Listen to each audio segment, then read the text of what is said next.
सबसे पहले इस पावन भूमि को मैं प्रणाम करता हूँ। मंच पर उपस्थित पूरे भारत की ताकत, पूरे भारत की शक्ति हमारे मंच के ऊपर एकत्रित हुई है। एक एक संत, इसको करोड़ से गुणा करने पर यहाँ पर करोड़ों जनता, करोड़ों भक्तों का समूह हमारे मंच पर उपस्थित है। ये हमारे सौभाग्य की बात है। इतना बड़ा हम लोगों को एक मार्गदर्शन मिलेगा, ये हमने कभी सोचा भी नहीं था। मैं आप सबका अभिवादन करता हूँ। ये हमारी भूमि राम और कृष्ण की भूमि रही है, हमारे ऋषि महर्षियों की भूमि रही है, बड़े बड़े संत और आचार्यों की भूमि रही है। इसलिए इस भूमि को हम प्रणाम करके इस भूमि के ऊपर अब कैसे आतंकवाद फैलता जा रहा है, इस पर हम लोग चर्चा कर रहे हैं। ये समस्याएं बनने का कारण क्या है? कौन है जो सिर फिरा, जो हमारी बातों को मानता नहीं है, जो केवल एक जाति के पक्ष में खड़ा होकर जो केवल मुसलमानों को ही साथ देता है? तो याद रखिएगा, इस मंच के ऊपर से एक आवाज़ उठी थी कि चोर को नहीं, चोर की माँ को मारो, जो चोर पैदा ही ना करे।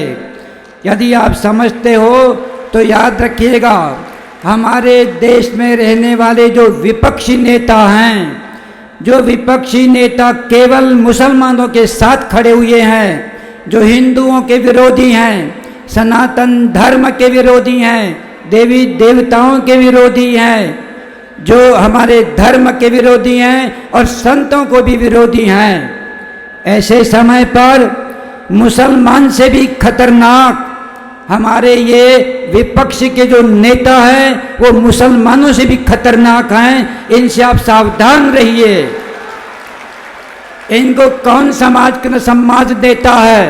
याद रखिए, वेद का एक बहुत सुंदर मंत्र है, उत्तिष्ठध्वम जागृतध्वम अग्निदम इच्छति भारता। अरे कब तक सोओगे? अब जागने का समय आया है। अभी नारा उठा था, अभी नहीं तो कभी नहीं। अब नारा लगाते हैं, अरे हम बटेंगे नहीं, हम कटेंगे नहीं, और बल्कि आगे बढ़कर कहेंगे, यदि सनातन वक्त बोर्ड की स्थापना हो गई तो हम बटेंगे तो नहीं, कटेंगे भी नहीं, किंतु इतनी ताकत आ जाएगी हम काटेंगे। और जब हम काटेंगे तो याद रखिएगा, हमारी अहिंसा में इतनी ताकत होनी चाहिए कि सामने वाला आदमी हथियार नीचे रख दे। यदि हमारी अहिंसा की भाषा को नहीं समझता है तो याद रखिएगा, आपको भी अपने हाथ में तलवार उठानी पड़ेगी। मैं हमेशा एक बात कहता हूँ, ये समस्याएं उठी कैसे? हम हिंदुस्तान के अंदर, हम हिंदू अपने धर्म की और अपनी जाति की रक्षा नहीं कर पा रहे हैं। उसके पीछे कारण क्या है? इसके पीछे जो कारण को आप समझेंगे तो मैं कहता हूँ इस कारण को हमेशा के लिए मिटा देंगे, और ये भारत केवल भारत नहीं, अखंड भारत बन सकता है। आपकी ताकत की ज़रूरत है। याद रखिएगा, वर्तमान के अंदर आपकी ताकत क्या है, इसको पहचानिए। मैं हमेशा मंचों के ऊपर एक बात कहता हूँ, ये लोकतंत्र है। लोकतंत्र का अर्थ होता है कि आपकी ताकत कितनी बड़ी है। मैं देखता हूँ यमुना जी के अंदर आज भक्तों के भावनाओं की बाढ़ आ रही है। इतनी बड़ी बाढ़ क्या नहीं कर सकती है? अरे जब नदी में बाढ़ आती है तो बड़े बड़े पत्थरों को बहा के ले जाती है। ये तो छोटे मोटे मच्छर हैं, इनको बहा के ले जाने में क्या आपत्ति है?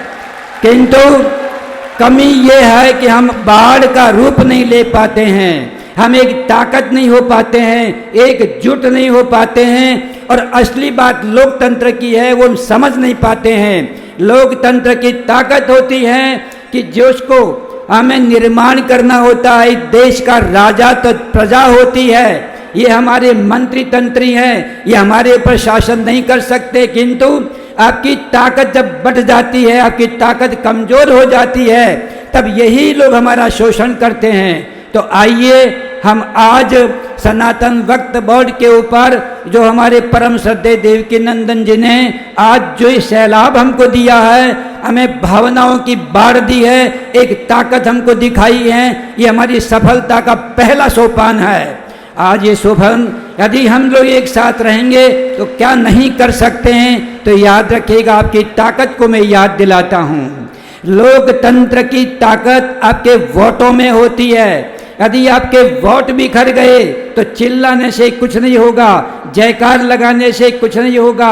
आपको अपनी रक्षा करनी है तो रक्षा करने वाले जो सनातनी हैं, जो धर्म को मानते हैं, जो हिंदूवादी हैं, जो हमारे साथ चलने वाले हैं, जो भारत को अखंड भारत बनाने वाली ताकतें हैं, इनको अपने वोट का उपयोग करिए। यदि आपने अपने वोटों का उपयोग नहीं किया तो याद रखिएगा, ऐसे ही गिड़गिड़ाते रहेंगे और ऐसे ही कमजोर रहेंगे। अब की बार आप अपने वोटों का प्रयोग करके उन सत्ता को स्थापित करिए जो इन मुसलमानों को देश से निकाल सके। इन्हीं शब्दों के साथ